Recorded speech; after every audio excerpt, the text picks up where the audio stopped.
नमस्कार, स्वागत है आपका एबीपी न्यूज में। आपके साथ मैं हूं अखिलेश आनंद। राजनीति में रिश्ते बदलते हैं, लेकिन क्या होता है जब रिश्ते राजनीति में आ जाते हैं? जैसे शत्रुघ्न सिन्हा और पूनम सिन्हा को ही देख लीजिए।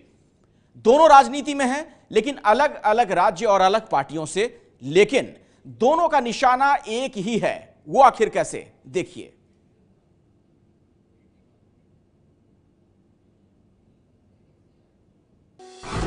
बिहारी बाबू शत्रुघ्न सिन्हा ने रचा है चुनावी चक्रव्यूह। चक्रव्यूह में हथियार बनी है पत्नी पूनम सिन्हा। मिलेगा अखिलेश राहुल को फायदा, या फिर चक्रव्यूह को तोड़ शत्रु की चाल को पस्त करेंगे मोदी और शाह?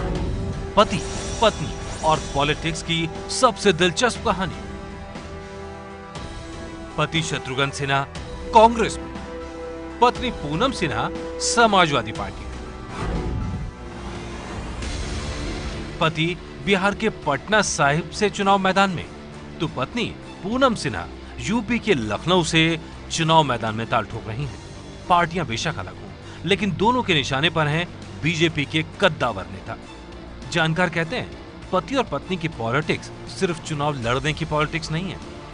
शत्रुघ्न सिन्हा की पॉलिटिक्स थोड़ी सी पजलिंग है, क्योंकि वो अगर यूपी में उनकी पत्नी समाजवादी पार्टी को ज्वाइन कर रही हैं, तो या तो एक प्रकार का ये फ्रेंडली मैच है कि पति कांग्रेस में बिहार में और पत्नी यहाँ समाजवादी पार्टी के साथ लखनऊ में, या तो ये है कि दोनों जगह अपना दांव लगा करके रखिए, दोनों जगह ओपनिंग मिल सकती है, अपॉर्चुनिटी मिल सकती है, तो क्यों नहीं। यह तस्वीरें अभिनेता शत्रुघ्न सिन्हा की पत्नी पूनम सिन्हा के रोड शो की। रोड शो में समाजवादी पार्टी अध्यक्ष अखिलेश यादव की पत्नी डिंपल भी साथ थी। देश के गृह मंत्री राजनाथ सिंह जैसे कद्दावर नेता के सामने चुनाव लड़ रही है पूनम, तो समाजवादी पार्टी ने भी पूरी ताकत झोंकी।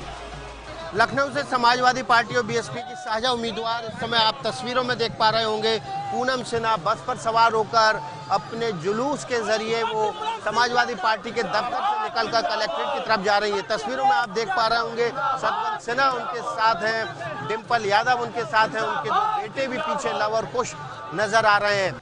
पूनम सिन्हा का लखनऊ से कोई नाता नहीं है। पूनम सिन्हा का समाजवादी पार्टी से सीधा सीधा कोई नाता भी नहीं रहा। फिर ऐसा क्या हुआ कि समाजवादी पार्टी ने कांग्रेसी शत्रुघ्न सिन्हा की पत्नी को लखनऊ सीट से उतार दिया?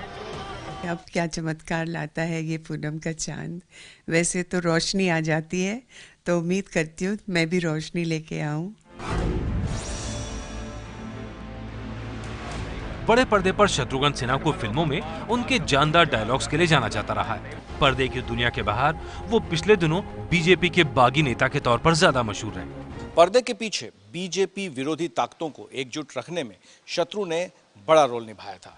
बिहार में जब महागठबंधन खतरे में पड़ा, तो आगे आकर शत्रु ने इस गठबंधन को पूरा कराया था, और इसमें भी उनकी भूमिका थी। ऐसे में इसी दौरान समाजवादी पार्टी के कई नेताओं के संपर्क में वो आ गए। शत्रु की पॉलिटिक्स समझनी हो तो ये दो बयान काम आएंगे। पहला उन्होंने तब दिया जब वो कांग्रेस में शामिल हो रहे थे। लेकिन आज मैं राहुल गांधी जी को कहता हूं कि राहुल गांधी जी डायनेमिक भी हैं। आज present nation, face of the nation है and future of the nation है राहुल गांधी। दूसरा बयान वो जब वो अपनी पत्नी का नामांकन दाखिल करवाने लखनऊ आए। लेकिन अखिलेश यादव युवा शक्ति का प्रतीक है, डेवलपमेंट का प्रतीक है। ये इसने इतना बढ़िया किया है कि आज मैं उसको सिर्फ उत्तर प्रदेश के भविष्य के रूप में नहीं देखता हूँ, बल्कि कई बार तो मैं उसके देश के भविष्य के रूप में भी देखता हूँ। यानी प्राइम मिनिस्टरियल कैंडिडेट देखता हूँ यार। सुना आपने दोनों बयान। सूत्रों के मुताबिक अखिलेश से शत्रु की मुलाकातों के दौरान तय हो गया था कि पूनम सिन्हा को समाजवादी पार्टी की टिकट पर लखनऊ से लड़ाया जाए। वो एक फिल्म कलाकार के बैकग्राउंड से आते हैं, तो इसको लेकर के कोई बहुत पॉलिटिकल रिस्क या ऐसा कोई कंट्राडिक्शन नहीं है कि ये दोनों इस बात को बैलेंस न कर सकें कि ठीक है पूनम सिन्हा सपा के साथ हैं यूपी में और शत्रुघ्न सिन्हा कांग्रेस के साथ हैं बिहार में, और वहाँ लालू यादव का भी उनको समर्थन हासिल है। तो ये चुनाव का एक शॉर्ट टर्म इन्होंने एक अच्छा गेम खेला है। आगे चल करके लॉन्ग टर्म पॉलिटिक्स कैसे करेंगे, पूनम क्या करेंगी, क्योंकि वो पहली बार पॉलिटिक्स में आई हैं, ये देखना भी बड़ा इंटरेस्टिंग होगा। स्टारडम के चलते ही उन्हें बिहारी बाबू का तमगा मिला और बीजेपी का टिकट भी। ये माना जाता था कि वो लाल कृष्ण आडवाणी के गुट के थे, लेकिन मोदी शाह के युग में वो किनारे लगते चले गए और इसीलिए शत्रुघ्न सिन्हा बागी हो गए। पटना साहिब से बीजेपी ने टिकट काटा तो तुरंत शत्रुघ्न सिन्हा कांग्रेस में शामिल हो गए। तो जिस प्रकार से उन्होंने बगावत की, पार्टी में उनको कोई जगह या तवज्जो नहीं मिली, तो ये करीब करीब फेक अकम्पली था। ये तय था कि चुनाव के वक्त ये दूसरे साइड से इस गेम को खेलेंगे और उनके मन में ये मोटिवेशन बड़ा भारी है कि किसी तरीके से बीजेपी को अगर सबक सिखाया जा सके तो उसमें वो कंट्रीब्यूट करें। और शत्रुघ्न सिन्हा को दो मौके मिल रहे हैं, एक खुद चुनाव लड़ रहे हैं रविशंकर प्रसाद के खिलाफ और भारतीय जनता पार्टी के खिलाफ, दूसरी तरफ जो मुख्य प्रतिद्वंदी पार्टियां हैं उत्तर प्रदेश की, जो भारतीय जनता पार्टी को बेदखल करने की कोशिश कर रही है लोकसभा चुनाव में, वहाँ भी एक प्लेटफॉर्म उन्होंने अपनी पत्नी के माध्यम से लिया। तो निशाने पर राजनाथ कम और मोदी और शाह ज़्यादा है उनके। माना जा रहा है बीजेपी के खिलाफ विरोधियों को एक करने के लिए ही वो खुद कांग्रेस के टिकट पर और पत्नी पूनम सिन्हा को एसपी के टिकट पर चुनाव लड़वा रहे हैं। केवल शत्रु की राजनीति ही नहीं बल्कि लखनऊ के जातीय समीकरणों को ध्यान में रखते हुए समाजवादी पार्टी भी शत्रु की इस पॉलिटिक्स में शामिल हो गई और पूनम सिन्हा पर खेला है दाव। 2014 में लखनऊ सीट पर राजनाथ सिंह को करीब 5,61,000 वोट मिले थे, जबकि कांग्रेस की रीता बहुगुणा जोशी को 2,88,000 वोट। राजनाथ सिंह 2,72,000 वोटों से जीते थे। यदि कांग्रेस, बीएसपी, एसपी और आम आदमी पार्टी के प्रत्याशियों को मिले वोट जोड़ते हैं तो ये 4,51,000 हो जाता है। शत्रुघ्न सिन्हा कायस्थ हैं और पूनम सिंधी परिवार से आती है। लखनऊ सीट का राजनीतिक समीकरण यह है कि यहाँ करीब 3.5 लाख मुस्लिम वोटर हैं। लखनऊ सीट पर करीब 1,30,000 सिंधी मतदाता भी मौजूद हैं। ऐसे में अगर इन तीनों वर्गों के वोटों को महागठबंधन उम्मीदवार हासिल कर लेता है तो राजनाथ सिंह मुसीबत में फंस सकते हैं।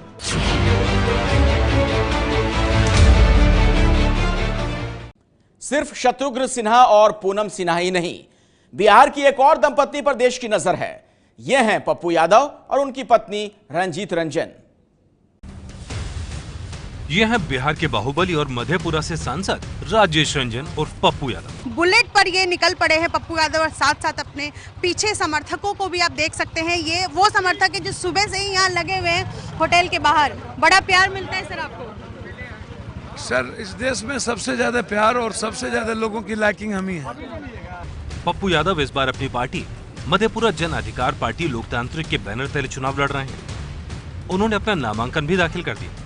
पप्पू यादव की पत्नी रंजीत रंजन ने कांग्रेस के टिकट पर बिहार की सुपौल सीट से अपना नामांकन दाखिल किया।